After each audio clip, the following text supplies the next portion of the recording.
Assalamualaikum warahmatullahi wabarakatuh. Semua keluarga Lirboyo, semua yang hadir yang saya hormati. Ini tadi saya diajari doa maksa Tuhan. Saya punya sanad yang mungkin lebih keren. Jadi ada seorang Arabi berdoa di Raudhah. Ya Allah, jika engkau jadikan orang soleh, maka yang senang adalah kekasihmu. Jika engkau menjadikan saya orang fasik, maka yang senang musuhmu, yaitu iblis. Tinggal jenengan mau nyenangkan kekasihmu apa musuhmu.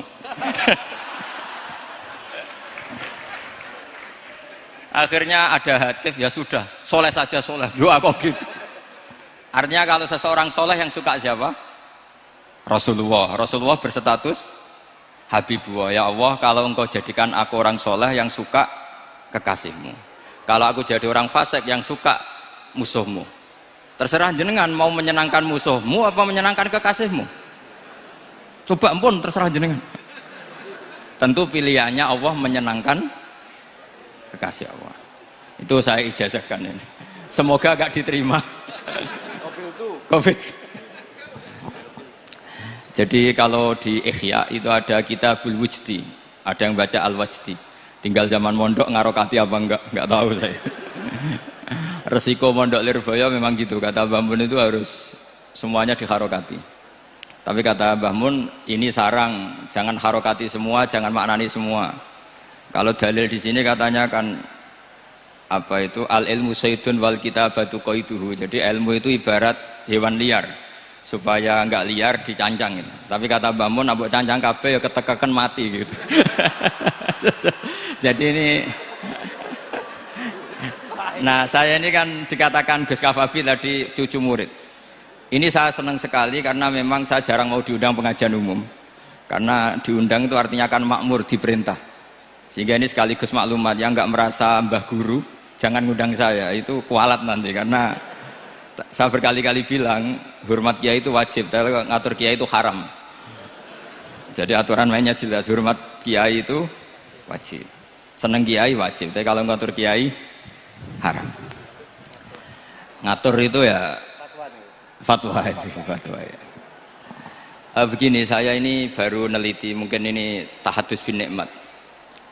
Saya berkali-kali rembukan sama, termasuk diantaranya sama Profesor Quraish Shihab. Itu mau menjadikan manhajul Quran itu mudah.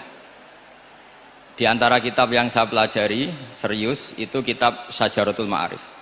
Nanti sebagian tak tinggal di sini biar diajarkan Gus Rizza. Itu rencananya PSG Pusat Studi Qurannya Pak Quraish itu menerbitkan itu. Sementara ini sekarang di UI Universitas Islam Indonesia saya juga ngajar kitab itu. Kitab itu begitu mudah menjadikan Quran itu pegangan. Kalau di sini katanya mau dimilenialkan itu, milenial itu. Itu begini, misalnya begini. Ini saya beri contoh. Jadi peristiwa-peristiwa khusus yang ada di Quran itu ditabwib secara umum. Jadi ini saya nanti tidak guyon supaya Gus Rizza agak kelihatan kalah, karena kalau guyon-guyonan itu menang saya. Saya ini orang Pantura. Saya misoh saja ada dalilnya. Karena memang dalam tarikh-tarikh itu gitu. Ini Muhammad ponakan kamu, kata orang-orang kafir. Saffaha ahlamana wasabba alihatana. Semoga gak ada yang menerjemah wasabba alihatana. Kitab itu mudah sekali. Misalnya begini, saya beri sekian contoh, mungkin 3 sampai 4. Babu nafil ibad bikullil bilad. Bab kalau seseorang itu harus manfaat di mana saja dia berdomisili. Terus beliau secara mudah bilang qala ta'ala hakian an Isa bin Maryam wa ja'alani mubarakan ainama kuntu. Saya adalah orang yang hidup di mana-mana itu membawa apa? Berkah. Terus beliau memberi judul secara umum babu nafil ibad bikullil bilad. Sehingga saya di Rembang, di Lirboyo atau di mana saja, etikanya satu, harus bermanfaat. Setidaknya manfaat, kalau ada orang ingin menang ya saya ngaku kalah lah. Kalau ada orang yang ingin saya diangkat jadi murid, ya oke, saya jadi murid beliau. Enggak masalah. Karena bagian dari kesalian tuh tawaduk. Pasti yang tawaduk jadi wali karena man tawadu'a rafa'ahu Allah. Yang kumo luhur jadi guru pasti tidak jadi wali.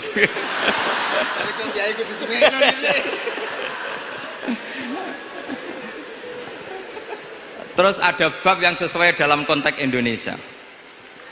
Itu juga dibabkan umum, babu saddid dzara'i.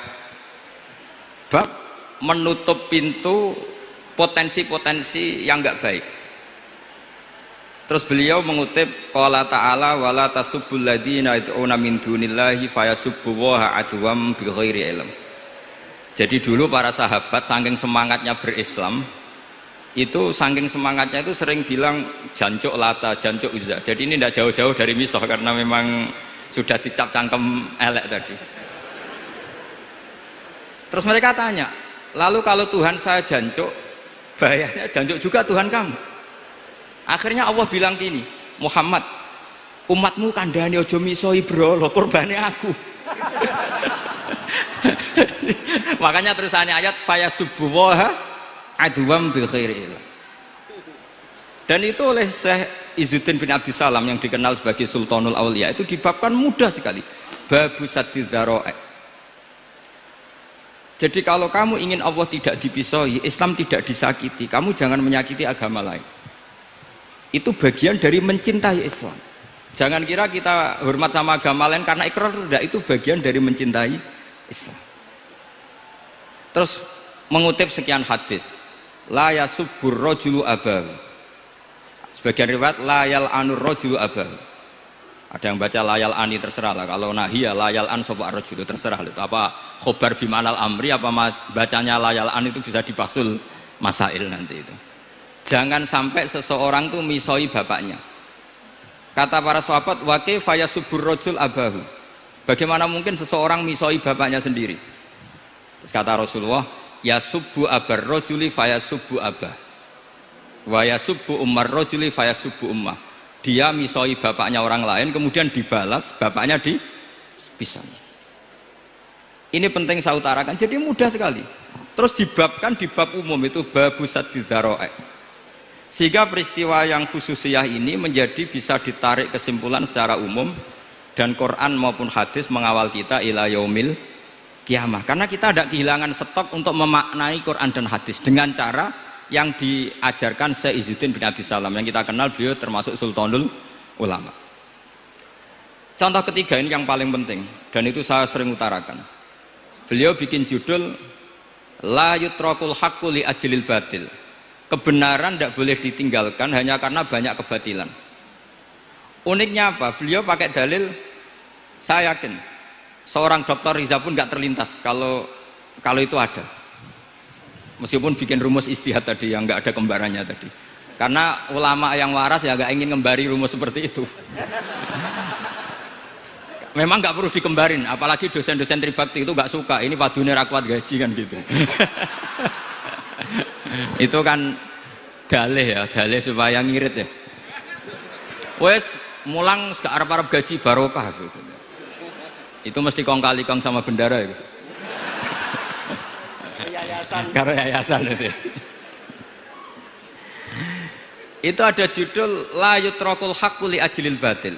Itu uniknya beliau hanya dalil inna sofa wal marwata min sya'airillah faman hajjal baita wa atamara fala junaha alaihi ayyat tawafa bihima. Sofa dan marwah itu hakikatnya adalah min sya'airillah, termasuk syiar-syiarnya Allah. Maka siapa yang haji maupun umroh nggak apa-apa. Allah dalam bahasakan itu nggak apa-apa, fala junah nggak apa-apa, terus saja tawaf di situ. Memang dalam bahasa Quran tidak bahasa sa'i tapi pakai bahasa tawaf, ayat tawafa bihima. Kata Syekh Izzuddin bin Abdissalam, di sofa ini ada Isaf nama berhala, di marwah ada Nailah juga nama berhala. Yang orang-orang jahiliyah dulu ini menyembah dua berhala ini. Karena ada berhala mereka merasa risih kalau ibadah ritual tauhid di situ. Tapi kata Allah, teruskan saja kamu tawaf di situ atau sa'i di situ. Artinya apa? Kebenaran tetap diperintahkan meskipun ada kebatilan. Jadi gampang sekali. Terus beliau bikin judul la yutrakul haqqu li ajlil batil. Barang hak itu tidak boleh ditinggalkan karena barang batil. Saya di mana-mana kalau boleh dikatakan fatwa. Kalau ada orang mati karena narkoba atau karena mendem atau karena koplo atau karena oplosan, itu kita sebagai kiai datang saja. Tapi tidak harus kiai yang top-top kayak Gus Rizal, salah satu kiai datang. Karena sekali kita tidak datang, mereka akan menciptakan tradisi baru dalam penguburan. Kiai ratekong, soleh-soleh ratekong, dipendem ala mereka. Didekno ambek diminumi arak. Sehingga kita datang ini karena apa? Sebetulnya demi melaksanakan syariat Islam, memperlakukan janazatu muslim. Kita kelola secara Islam. Meskipun mangkel, kita mangkel, wong mati kok oplosan. Mati-mati pas sujud kan keren. Atau mati karena gaji terlambat kan keren. Ini mati kok. Atau mati karena miskin telat apa? Gaji kan keren, tirakat lah, qanaah. Nah. Betul, ini mas-mas kalau yang mencintai bapak ada kesampaian, syahid cinta itu juga syahid. Asal tidak pernah lihat, tidak pernah SMS. Ngempet tok itu kalau mati itu syahid. Tapi syaratnya nggak ngelihat, nggak nge-SMS, nggak WA. Pokoknya seperti itu. Nah, ini penting saya utarakan. Saya pernah diundang salah satu acara akad nikah. Itu yang undang itu nanggap ketoprak. Gus, nanti ada ketoprak di rumah saya, tapi jangan nggak usah lihat itu. Tapi jam 9 ngakatkan anak saya. Ya saya datang. Pas itu memang nggak ada udzur, saya datang. Itu sudah ada biduannya banyak di situ. Kenapa saya datang? Pikiran saya tadi, kalau kiai tidak menyaksikan akad nikah, nanti mereka bisa bikin cara akad dengan cara mereka sendiri.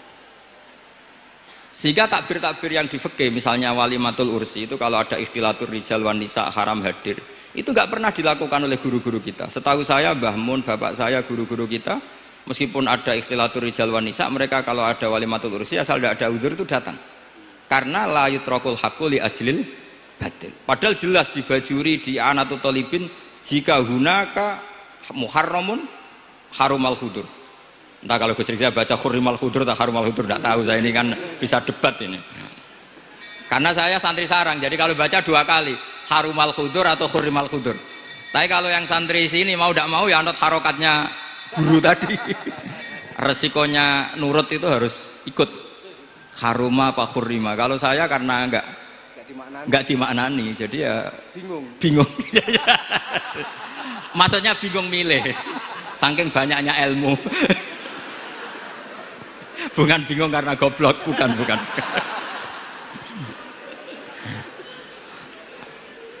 Ini penting saya utarakan. Jadi judul itu penting sekali. La yutrakul haqqu li ajlil batil.